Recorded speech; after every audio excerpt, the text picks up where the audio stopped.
Tara, rate natin tong mga prutas sa garden ko. So, coconut, 9 ka lang kasi ang taas mo, ang hirap i-harvest. Hindi ako makaakyat basta-basta. Bamboo ko, siguro number 2. Kasi pambakod ko yun, ang ganda.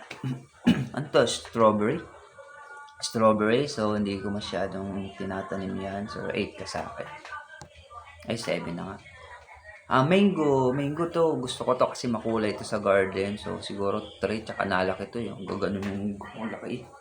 Tomato, mura lang to. 8. Ito, di ko alam yan eh. Wala pa ako niyan, siguro 10. Di ko alam yan eh.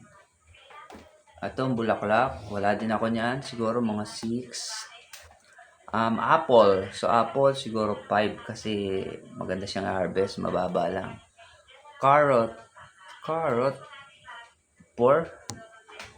Ito, dragon fruit. So, ang ganda rin tong dragon fruit. Pang design din doon. Tsaka maganda yung bunga niya. 1. Yun na yan.